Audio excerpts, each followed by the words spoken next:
This is me almost getting hit in the face with a noodle. Oh my god. It's just one of the many lovely encounters I've had with food. Holy god. Yara, what are you eating? But for 1 week, I tried eating like a refugee. I attempted what's called the ration challenge. That means I lived off the same food rations handed out to Syrian refugees by an Australian NGO and observed the effects it had on my body. It was actually really hard. Brain just hurts. I was constipated. Very lethargic. I can't even talk. And at times, miserable. How did I get involved in this? Well, at AJ Plus, we cover the refugee crisis closely. They've been on this road since September. We just need your help. And although I've even made videos about refugees, I've always felt disconnected from their struggles. So when my coworker Christina suggested I take the ration challenge, I thought maybe, perhaps, possibly, I'd catch the tiniest glimpse of what they go through every single day.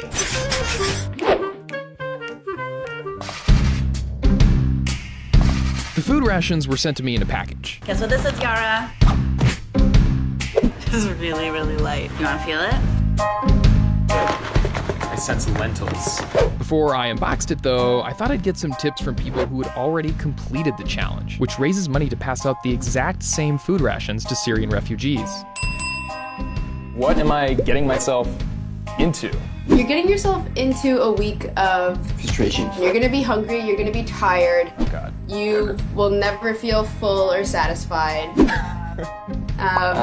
Good luck. Good luck. And with that, I got to opening the box. Begins.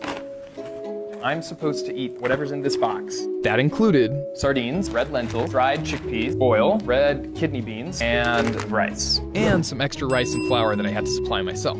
Altogether, the instructions said the meals contained a little over 1,700 calories per day, but something was noticeably absent. I wonder how much salt and pepper I can use. Salt and the pepper. Salt and pepper. Salt and pepper. Didn't we need salt and pepper in here? Nope. There were recipes for a number of dishes, like falafel and hummus, but the ingredients were so limited. Seriously, like, how much falafel can you make with this? Like 3 falafels, 1 very large. And I wanted to make sure I got a little bit of everything in every meal, because this has to last me through the week. Each lentil is a calorie worth saving. This is like having my own cooking show. Never opened a can. Oh my God, that looks not great. So I basically made one dish with slight variations and ate it every single day for lunch and dinner. And when I ran out of lentils, I added in a can of kidney beans that I'd saved for the end. Breakfast was basically 2 thin slices of flatbread that I made in one batch. As I started my first day, I talked to Karen.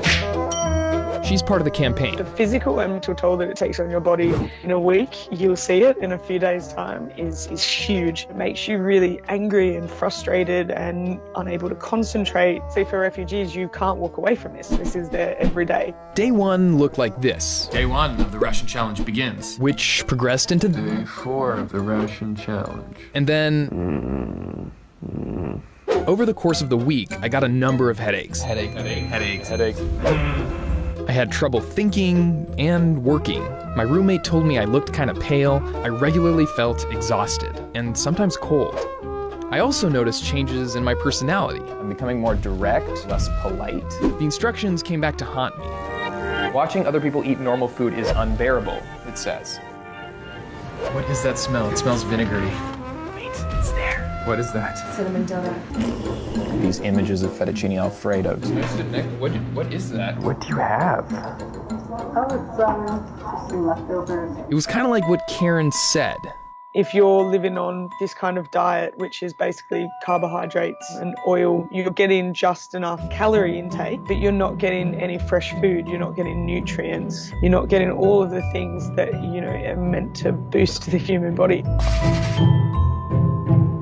So I asked Martin McDonald, a nutritionist. Was my diet healthy? The diet that you followed was, by any stretch of the imagination, not particularly healthy. Martin told me my symptoms were caused by a number of factors. I was exhausted because I wasn't getting enough calories for someone of my weight, height, and age. I need about 2,100 calories a day, but was getting 1,700. I have a call with someone in a few minutes. I don't have enough energy. It didn't help that vitamins and proteins were lacking too. Yes, there's half a dismembered sardine inside of this rice. But why couldn't I concentrate at work? Concentration, brain function can be heavily related to things like dehydration. But I thought I drank plenty of water throughout the challenge. Even though you had some access to water, you don't have salt or potassium to help you retain some of that water. Ultimately, I learned one of the biggest flaws in my diet was iron deficiency.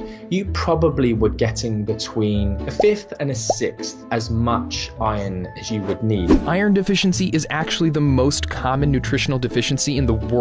And for growing children, it's a serious health risk. Here's why. Your body uses iron to make red blood cells.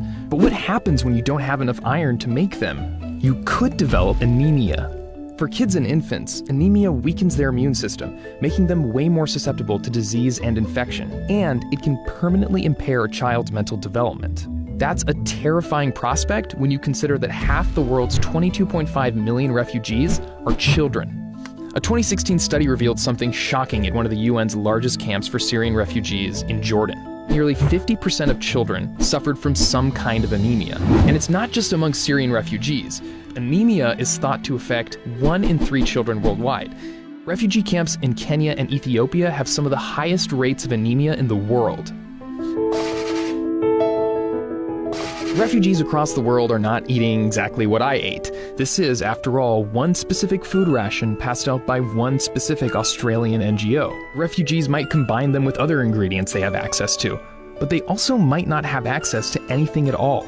But there are some basic realities. Refugee diets are usually lacking in fresh produce and meats. If you're a refugee in a pinch, you'll probably have to eat a food ration at some point, and those food rations are nowhere near ideal. You can survive off them, but your body will be hurting. It all reminded me of something I was told earlier.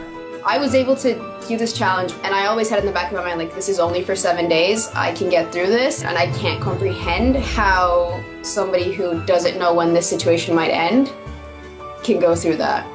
Refugees live this life for days, months, and years. I only ate like them for a week. I didn't have to worry about shelter, weathering the sub-zero temperatures of the winter in my tent. I didn't have to worry about contracting a disease, the psychological trauma of fleeing a war, looking after kids, trying to find a job to make some extra money on the side so I might, just might, be able to procure a tiny amount of meat or fresh produce. I was uncomfortable, but I was privileged in a way refugees are not. So when you hear about families fleeing their homes in Iraq, in Syria, in Sudan, in Eritrea, in Myanmar, in Afghanistan, try to keep this in the back of your mind. When you struggle with something yourself so much, you start to understand someone else's pain when you actually put yourself in their shoes. And you can look away from a video, or you can forget about a political argument or discussion that you may have had. But when everything about what you're eating and drinking and doing in your life has to do with that, it's really hard to forget.